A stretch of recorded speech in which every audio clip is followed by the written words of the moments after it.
Everybody loves dads, stories, and the Marine Corps. What could be better than Marine Corps dads who tell stories? Here's another story with veteran storyteller John Sugar Jr., a Marine Corps dad. Tonight, we're going to tell the story of the little girl that had 2 million dresses. Once upon a time, there was a little girl, and all she ever did all day long was change her outfits. She would wake up in the morning, and she would take off her pajamas, and she would put on a dress. She'd go in front of the mirror. She'd be like, ha! And she would look in front of the mirror, and she would twirl. And then she would go back to the closet and put on another dress and go back to the mirror. Ha! And twirl in front of that. And it was just non-stop. And Mom would be like, get in the van! We gotta get to school! Ah! And the little girl would be like, I had to change my outfit. I have to look pretty. I have to look amazing. Because everyone's gonna, see me, And the poor daddy, to buy all those dresses, had to go to work from dawn in the morning to dusk at night. From dawn in the morning to dusk at night. He was working and working and working and working. And he made French fries. All he did, all day long. And he chopped up the potatoes. And he would do the other side.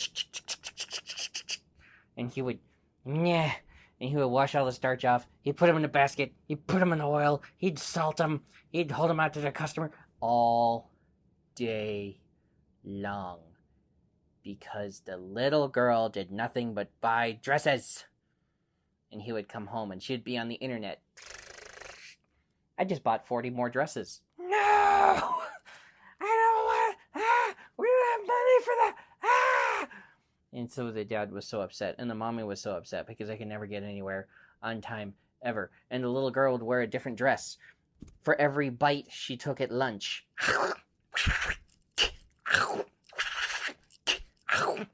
Every single bite she took, she changed her clothes. Every single day. People forgot who she was.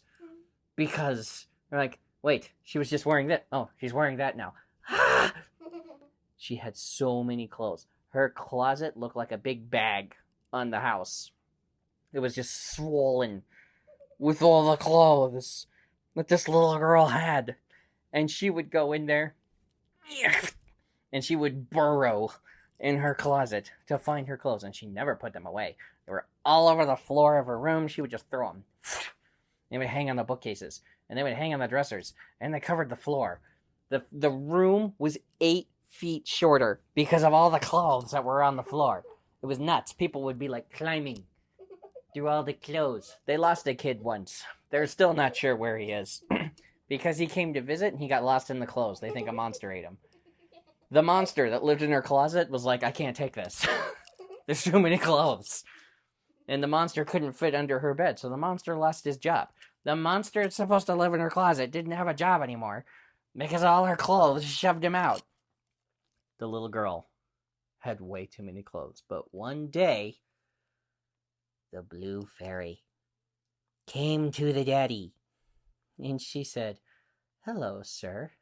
And he's like, what? She was like, okay. He's like, I'm trying to chop these potatoes into French fries. And she said, I can make all this go away. And he said, do it. Do it. And so the blue fairy went to the little girl. She took out her wand. Ding. And did this. A boop. On the little girl. And she felt nothing different. And the daddy was like, was something supposed to happen there? And the blue fairy just said, give it a minute. And the little girl went to go change. And she tried to take the clothes she was wearing off, and her clothes were sticking to her body. And she said, ah. And she grabbed from what she just said, okay, I'll put clothes on over those clothes. And so she put another dress on. She's like, I can make this work. And then she couldn't take that dress off. And so she put another dress on. And another. And another. Soon, she was walking around like she weighed 450 pounds. She looked like the little marshmallow girl. Moonwalking. Boing. Boing. She couldn't put her arms down. She had so many sleeves on, she couldn't lower her arms. And she was like, ah! She tried to go to the closet to get more clothes and couldn't get in. Because she was like, and her little arms couldn't come down enough to let her in the closet door. And she said, no. And she tried to get them with her lips. Trying to grab clothes with her lips. And she got a dress sleeve. And tried to, like, wiggle it out. But then, she couldn't get it off her lips. And there she was, stuck at her closet door with her lips stuck to a dress. And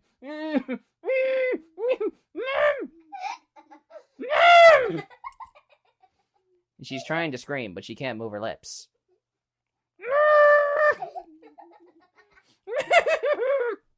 And she can't lower her arms, so she can't call 911. And so she's walking through the house with this dress dragging after her, attached to her lips. Because none of her clothes, she couldn't take any of the clothes off anymore. And the blue fairy saw her. And the blue fairy said, did you learn your lesson? You see that you have too many clothes and you're spending too much time changing into clothes and buying clothes and making your dad go to work 16 hours a day to make French fries to buy you more clothes. And she went, her lips stood out. And then her neck touched the dress in the back. And she couldn't move her neck anymore. She couldn't nod. She's like, so she moved her lips up and down. Trying to nod with her lips. And the blue fairy said, okay. Boop. And all the clothes ripped down the middle and fell away. And there she was in the first dress she had been wearing, that she had put on that morning. And the little girl said, hooray! I'm alive! And my lips work! Hooray! And she went up, she hugged her daddy. And the daddy said, no more. Please. These hands. So many French fries. No more. And the little girl said, okay, Daddy, I love you. And the daddy said, I love you too, but seriously, no more. And so the little girl only wore one dress a day. And she donated most of the clothes that she had to other kids who didn't have as much. And they all lived happily ever after. Even the blue fairy. The end. That was another story with John Sugar Jr., a Marine Corps dad. Check the show notes for links to his Patreon and website at creativegrumbles.com.